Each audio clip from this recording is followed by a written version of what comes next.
किसान भाइयों बहनों सभी को नमस्कार, जय जोहार। गोधन न्याय योजना में की गई गोबर खरीदी की राशि का एक और किस्त का भुगतान आज पशुपालक भाइयों को किया जा रहा है। 16 जून से 30 जून तक खरीदे गए गोबर की राशि 48 लाख रुपए का भुगतान पशुपालक भाइयों के खाते में सीधा किया जा रहा है।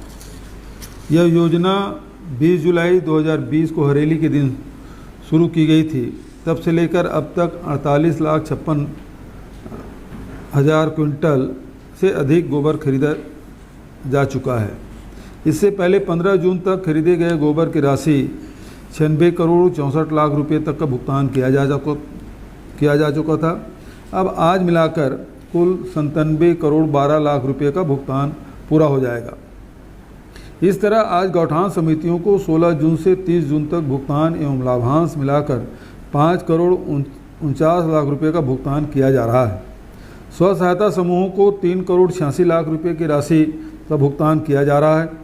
इन दोनों मिलाकर 9 करोड़ 35 लाख रुपए का भुगतान किया गया। इससे पहले 15 मार्च से 15 जून तक गौठान समितियों और स्व सहायता समूहों को 19 करोड़ 50 लाख रुपए का भुगतान किया जा चुका है। अब आज को मिलाकर इन्हें कुल 28 करोड़ 85 लाख रुपए का भुगतान पूरा हो जाएगा। आज इस कार्यक्रम में सब तरह से के भुगतानों को मिलाकर 125 करोड़ 97 लाख रुपए का भुगतान किया जा चुका है। सुराजी गांव योजना और गोधन न्याय योजना के माध्यम से किसान और पशुपालक भाइयों के जीवन में जिस बदलाव की उम्मीद की गई थी, आज ये उम्मीदें पूरी होती दिख रही है। ये योजनाएं ग्रामीण अर्थव्यवस्था के लिए संजीवनी साबित हो रही है। कोरोना संकट के समय यह साबित हो गया कि इन योजनाओं के माध्यम से ग्रामीण भाइयों को कितना बड़ा संबल मिला। हमारे गांव में अपने ही बल पर आपदा का सामना किया और उसे हराया भी। लॉकडाउन के समय भी गांव में पैसे और रोजगार की कमी नहीं हुई। राष्ट्रपिता महात्मा गांधी ने ऐसे ही मजबूत और स्वावलंबी गांव का सपना देखा था। उनका सपना आज छत्तीसगढ़ में साकार हो रहा है। छत्तीसगढ़ के गांव-गांव आज स्वावलंबन की दिशा में तेज़ी से आगे बढ़ रहा है। हमारे गौठान जितने मजबूत होंगे, जैविक खेती का प्रचलन जितना ज़्यादा बढ़ेगा, खेतों के लिए पानी का इंतजाम जितने तेज़ी से होगा, पशुपालन जितना समृद्ध होगा और स्वस्थ जीवन जितना अधिक सुनिश्चित होगा, गांधी जी का सपना उतना ही तेज़ी से साकार होगा। पूरे छत्तीसगढ़ में 10,057 गौठान स्वीकृत किए गए हैं, जिसमें से 5,847 गौठानों का निर्माण पूरा हो चुका है। इन गौठानों का प्रबंधन अच्छी तरीके से हो सके, इसके लिए शासन की ओर से हर संभव मदद की जा रही है।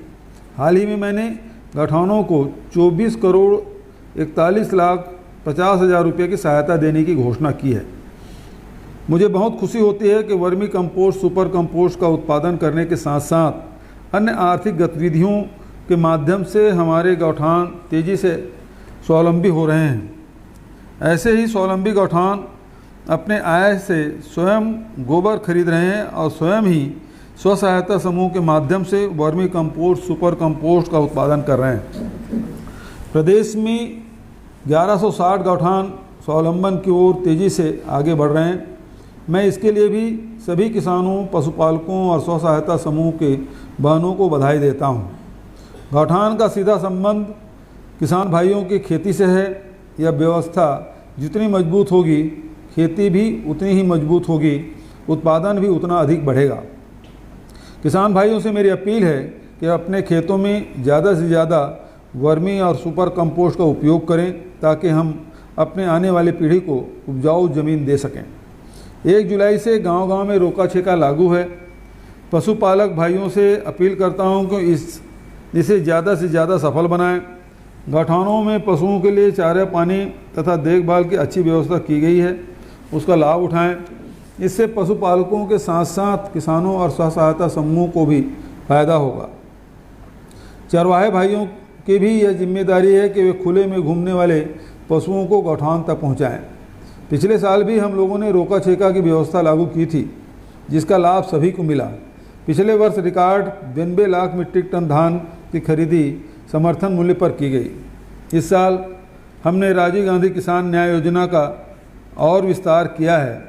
अब इस योजना के दायरे में धान के साथ साथ गन्ना, मक्का, अरहर, सोयाबीन, कोदो, कुटकी को भी शामिल कर लिया गया है। पिछले सीजन में जिन खेतों में धान की फसल लगाई गई थी उसमें जिन लोगों ने धान के बदले अन्य चिन्हित फसलें लगाई है या वृक्षारोपण किया है उन्हें भी इस योजना से ज़्यादा लाभ मिलने वाला है।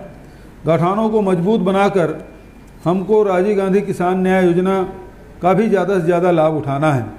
मेरी सलाह है गौठानों में नेपियर घास जरूर लगाएं जिससे पशुओं के लिए हरे चारे की व्यवस्था हो सके।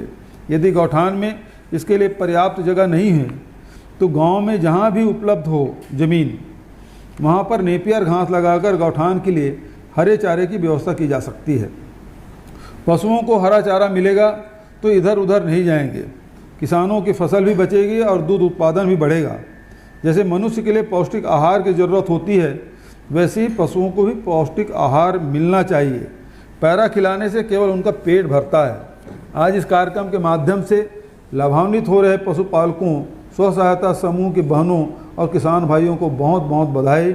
जय जोहार, जय हिंद, जय छत्तीसगढ़।